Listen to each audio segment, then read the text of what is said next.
वरिष्ठ अधिवक्ता श्री प्रशांत भूषण के खिलाफ सर्वोच्च न्यायालय द्वारा अवमानना की कार्रवाई करने पर अलग अलग राजनीतिक दलों के नेताओं से निराशा व्यक्त करते हुए कहा कि इससे अभिव्यक्ति की आज़ादी और मत भिन्नता के अधिकार प्रभावित होंगे, जो कि लोकतंत्र में ज़रूरी हैं। प्रशांत भूषण पिछले 30 सालों से संवैधानिक मूल्यों के संरक्षण और लोकतांत्रिक अधिकारों के परोकार रहे हैं और उनके विचारों को इसी रूप में देखा जाना चाहिए। न्यायालय को रचनात्मक आलोचना और दुर्भावनापूर्ण बयानों से अंतर समझना चाहिए। ऐसे मामले में आम नागरिकों को लोकतांत्रिक व्यवस्था में संवैधानिक संस्थाओं के प्रति अपने विचार व्यक्त करने से रोकेंगे। धार जिले के सरदार सरोवर बांध से डूब प्रभावित भी लोगों आज सुप्रीम कोर्ट के अभिवक्ता के समर्थन में एकजुट होकर नारेबाजी की। उन्होंने कहा है, देश भर के कई सामाजिक संगठनों के साथ कंधे से कंधा मिलाकर चलने वाले हैं प्रशांत भूषण।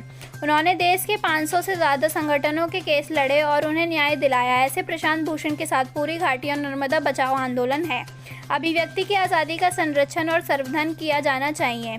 लोकतांत्रिक संसाधनों को अर्थपूर्ण बनाने के लिए का काम किया है। धार से आशुतोष सेन की रिपोर्ट। किस कारण से प्रशांत जी के सपोर्ट में आप लोग खड़े हुए हैं? जैसे देश भर में जो माहौल चल रहा है, जिस तरीके से सुप्रीम कोर्ट ने जो उनके ऊपर केस डाला है और जो आज अलग अलग मुद्दों पर करीब 500 केस से ज़्यादा प्रकरणों पर लोगों की जनहित याचिका डालते हैं प्रशांत भूषण जी, जो आज उनके ऊपर जो एक विपत्ति आई है और जिस तरीके से उन्होंने सवाल पूछा है, तो आज उनके ऊपर जो केस था उस केस की वजह से हमें पूरे नर्मदा घाटी को समर्थन किया और उनके साथ है।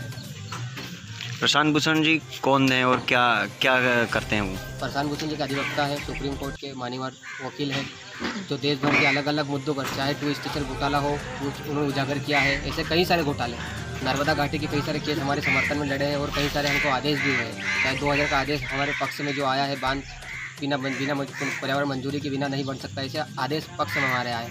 ऐसे प्रशांत भूषण जी जो जाने माने अधिवक्ता है, तो उनके समर्थन में सभी था। इस कारण यहाँ लोग आप इकट्ठे हुए हैं? यहाँ पर आज जो ग्राम करवाल में जो डूब सरदार सरोवर से डूब क्षेत्र का 193 गाँव में से एक गाँव करमाल जो डूब से प्रभावित खापरखेड़ा करमाल, यहाँ पर जो धरना जो हम चला रहे हैं, यहाँ करीब 13 मकान जो डूब से बाहर किए गए शासन ने, जो पूरे गांव को जो यहाँ से हटा दिया, उनकी सुविधा हटा दी, लेकिन ये 13 घर जो डूब से बाहर कर दिए, इन मकानों के जो गरीब वर्ग जो प्रभावित हो रहे हैं, इनको नहीं माना गया डूब से, जबकि इनका अवार्ड हो चुका था मकानों का। इसलिए आज ये धरना जो चला है यहाँ पर इकट्ठे हुए। और इस धरने के साथ में आज जो देश में जैसे जाने माने वकील जो हमारे नर्मदा बचाओ आंदोलन और देश भर में कई मुद्दों के साथ जो वकील प्रशांत भूषण जी और अन्य जो न्यायपालिकाओं में जो वकील जो हमारे केस जो लड़ रहे थे और मैदानी भी देख रहे थे कि इन लोगों के साथ जो अन्याय हो रहा, तो जैसे वकीलों के साथ भी जो अनदेखी जो हो रही है और उनके ऊपर गलत आरोप लग रहे हैं, इस कारण आज यहाँ पर हमने इस गांव में जो आसपास के क्षेत्र के लोग इकट्ठा होकर हमने उनके समर्थन में आज इकट्ठा हुए और ये धरना प्रदर्शन के यहाँ माध्यम से हम जो इनके ऊपर जो आरोप लगा रहे हैं उनके विरोध में हम यहाँ पर उनके प्रशांत भूषण जी के समर्थन में यहाँ पर सब इकट्ठा होकर उनका हम समर्थन दे रहे हैं कि ऐसे न्यायपालिका में जो निःशुल्क लोगों का जो न्याय दिलाने वाले लोगों पे हमको भरोसा है, क्योंकि हमें उन्होंने साथ दिया, तो हम आज इस स्तर पे 35 साल जो नर्मदा बचाओ आंदोलन की लड़ाई को ले गए, ऐसे लोगों के साथ देने वालों के खिलाफ अगर कोई कुछ करता है तो उसके विरोध में हम आज यह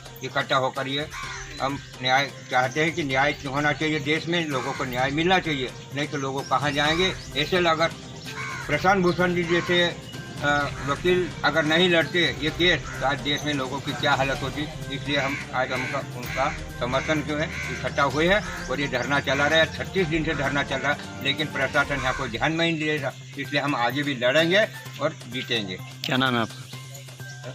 नाम क्या है? मेरा नाम जगदीश पटेल, करमाल का हूँ, किसान हूँ और डूब से प्रभावित भी हूँ।